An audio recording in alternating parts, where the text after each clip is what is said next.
नमस्कार, मी Vrushali Patil 8 PM special रिपोर्टमध्ये आपलं स्वागत करते। सुरुवातीची बातमी, अमेरिका आणि इस्रायलच्या इराण सोबतच्या युद्धाची झळ आता महाराष्ट्रालाही बसली। इंधनाच्या तुटवड्यामुळे नागरिक हैराण झालेत। घरगुती गॅस सिलेंडरचं वितरण आता पोलीस बंदोबस्तात करण्याची वेळ आली। पाहूया।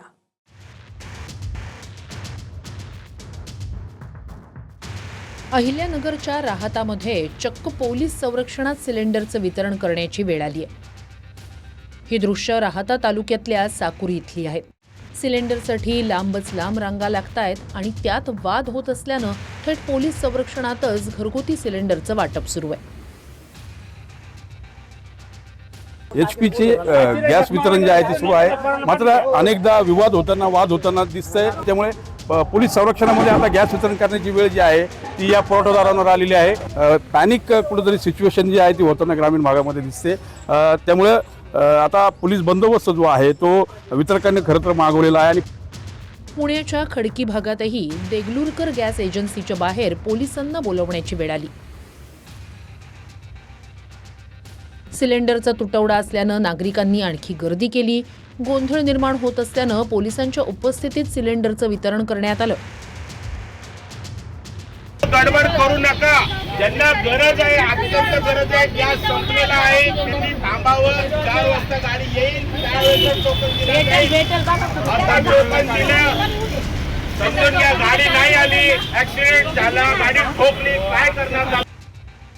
पुण्यात घरगुती सिलेंडरसाठी रोज नागरिकांच्या रांगा लागतायत। ऑनलाईन बुकिंग होत नसल्यानं सिलेंडर बुक करणाऱ्यांचीही गर्दी एजन्सीच्या समोर होतीये। छत्रपती संभाजीनगरमध्येही गॅस बुकिंगसाठी नागरिकांची झुंबड उडाल्याचं दिसतंय। सिडको बस स्टँड परिसरात असलेल्या भारत गॅस एजन्सी बाहेर गर्दी उसळली। जळगावातही मोबाईलवरून होणाऱ्या ऑनलाईन बुकिंग संदर्भात अडचण निर्माण झाली। गॅस एजन्सी बाहेर नागरिकांची गर्दी होतीये। महिन्याभरापूर्वी बुक केलेले सिलेंडरही मिळत नसल्याच्या तक्रारी आहेत। सोलापूरच्या रामवाडी परिसरात गोडाऊनच्या बाहेर सिलेंडरसाठी नागरिकांच्या रांगा लागल्या। ऑनलाईन बुकिंग होत नसल्यानं नागरिकांमध्ये आणखी संभ्रम निर्माण झाल्याचं चित्र आहे। मला इथं खूपच प्रॉब्लेम व्हायला लागला। लाईनीला लागल्यानंतर मग आतमध्ये गेल्यानंतर ते म्हणतात ऑनलाईन बुकिंग करा। त्यांचा नवीन नंबर दिला त्यांनी, त्या नंबरवर फोन करतोय तर ते व्यस्त आहे। ऑनलाईन बुकिंग घेते का? घेतले ऑनलाईन झाली माझं, पण म्हणले पावती असल्याशिवाय गॅस भेटणार नाही। काल रात्री बुक करायला लागला होता 2 वाजता उठून, दिवसभर त्यांचे ते लाईन ते काय बुकिंगचे नंबरच बंद आहे। तिथून तुम्हाला बुकिंग करून घेतली। आता कुठे जायचं? आता नारेगाव पाशी एक गोडाऊन आहे म्हणे, तिथून टाकी घ्यायची। ते किती लांब आहे? तिथे अजून इथून 3-4 किलोमीटर आहे। एक तर दिवस वाया गेला आमचा। 17 तारखेला बुक केलेलं होतं, ते सिलेंडर माझ्याकडे आलं नाही आणि आता बुक करायला गेली तर ते म्हणतायत की 3 मार्चला तुमच्याकडे सिलेंडर दिलाय, पण ते आलेलं नाही। हमारा रमजान महीना चालू है, मेरे पीछे कोई आदमी बैठा ही नहीं मेरे को, आणि सुन भी नहीं रहा बुकिंग करने का। कहीं मैं इससे बुकिंग हो रही है, क्या बोल रहे? वो बोला जाओ किससे भी करा लो। चालवर आता सांगतात की जे ज्यांचे नंबर लागलेले नाहीत त्यांनी नंबर लावा। साईड बंद आहे आणि ऑनलाईन पण बंद आहे, त्यामुळे भरपूर अडचणी येत आहेत नंबर लावायला। लाईनीत उभे आहोत सकाळपासून, येईल नंबर आलं की सिलेंडर घेऊन जावं। कामाचा खोळंबा होत आहे। सध्या घरगुती सिलेंडरचंच वाटप सुरू ठेवण्यात आलंय। व्यावसायिक सिलेंडर बंद करण्यात आल्यानं हॉटेल व्यावसायिक आता चुलीवर आलेत। नागपूरमध्ये हॉटेल आणि छोट्या व्यावसायिकांनाही व्यावसायिक सिलेंडर देणं बंद करण्यात आलंय। त्यामुळे नागपूरमध्ये संतोष पकोडेवाले या हॉटेल व्यावसायिकांनी हॉटेलमध्ये चूल पेटवली आणि हॉटेल सुरू ठेवलं।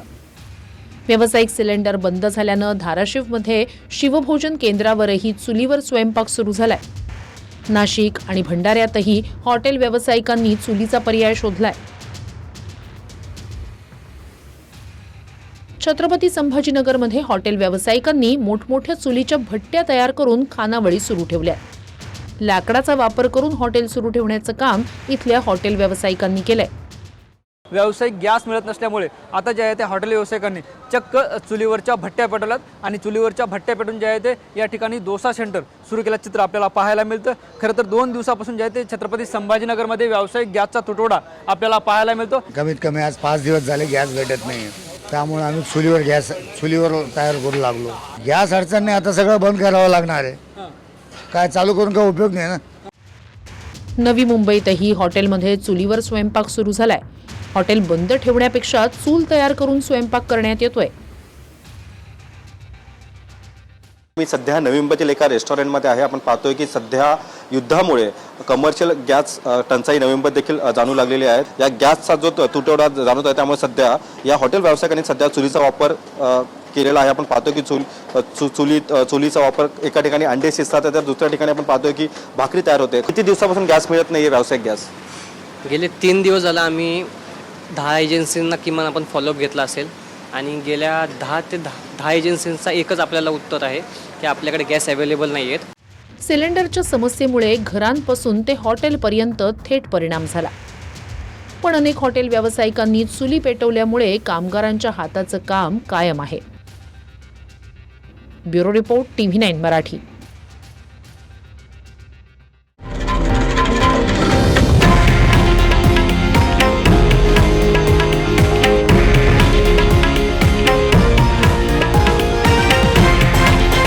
हे आहे देशातील नंबर 1 न्यूज नेटवर्क आणि आपण पाहत आहात TV9 मराठी, एकमेव.